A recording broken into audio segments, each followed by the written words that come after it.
A cirurgia de redução de mama ainda é polêmica pelas operadoras de planos de saúde, mas hoje, nesse vídeo, eu vou esclarecer para vocês as razões pela qual ela deve ter cobertura obrigatória e em que situações ela tem cobertura obrigatória, perfeito?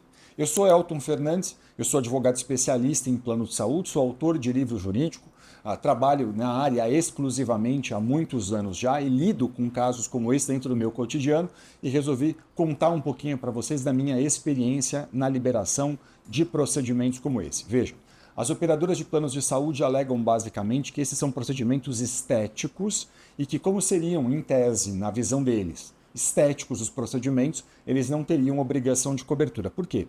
Porque, claro, que se um procedimento for indicado exclusivamente em razão de uma estética, não tem cobertura obrigatória por um plano de saúde. A gente pode pensar num implante capilar.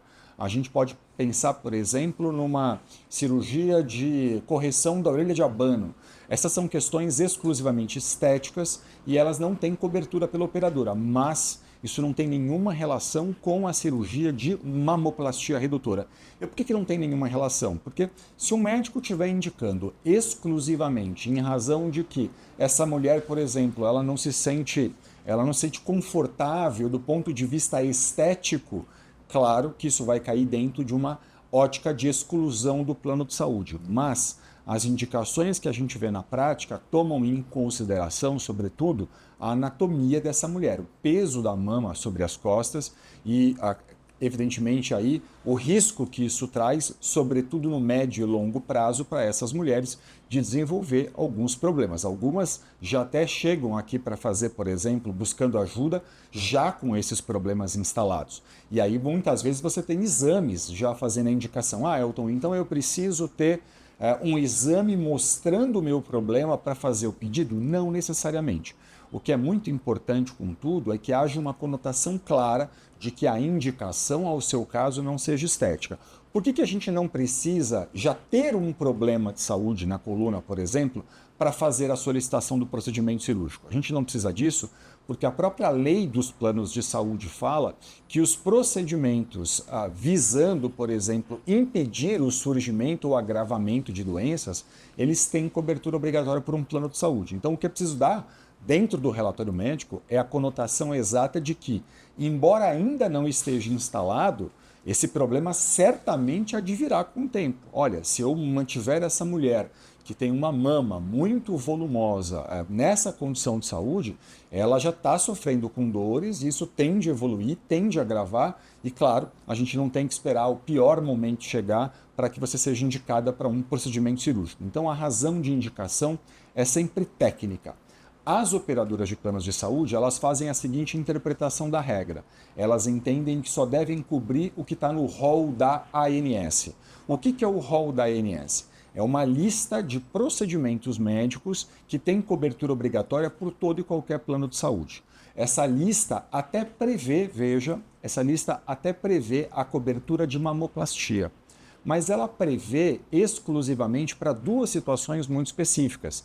Dentro da regra da ANS, a indicação de mamoplastia só foi feita para câncer ou trauma, ou um acidente, por exemplo. Então, câncer ou trauma tem indicação. E as operadoras de planos de saúde seguem, muitas vezes, a regra da ANS. Onde está ali a ilegalidade disso aqui? A ilegalidade está no seguinte ponto. Vamos lá. A regra da ANS está contrariando uma lei. Que lei é essa? A lei dos planos de saúde. Por que ela está contrariando a lei?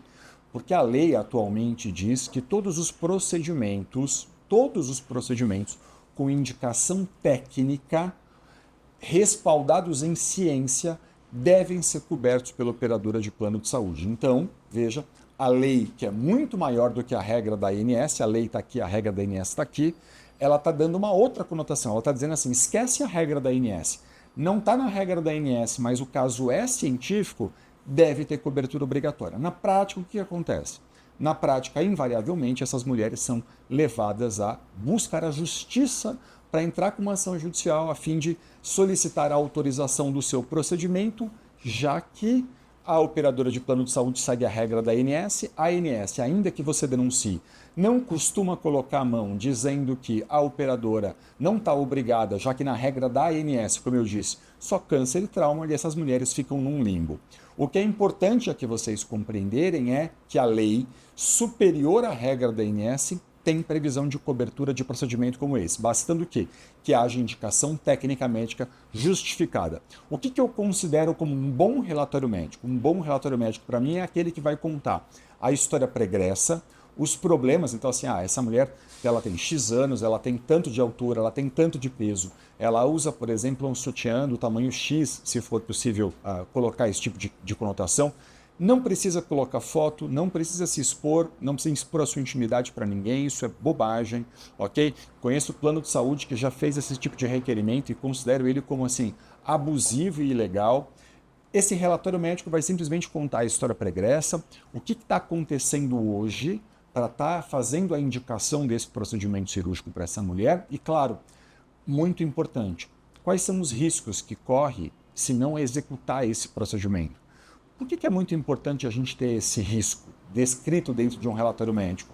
É muito importante porque é com base nesse risco, por exemplo, que eventualmente um juiz pode conceder para você, se o caso de entrar com uma ação, até uma liminar, uma ordem judicial provisória. Mas veja, ainda que você não consiga liminar, ainda que seu relatório não diga claramente que é urgente esse seu caso, porque talvez não seja urgente do ponto de vista de vida ou morte, de risco de dano irreparável agora, o fato de um juiz eventualmente não te dar liminar, não significa que você não possa ganhar a ação lá no final. São coisas completamente diferentes e você tem toda a possibilidade de ganhar o seu processo.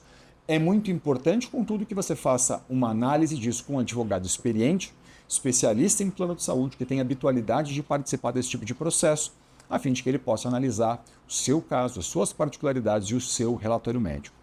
Você tem a possibilidade de cumprir ali os requisitos para que a lei garanta que você tenha esse procedimento, porque a lei diz que, havendo indicação técnico-científica, deve haver liberação pela operadora de plano de saúde, mas, como eu disse, as operadoras em geral só querem seguir a regra da ANS.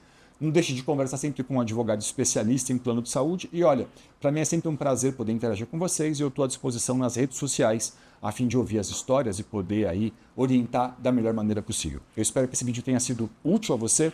Não deixe de compartilhar com quem precisa dessa informação. Saúde, que tudo fique bem por aí e um grande abraço.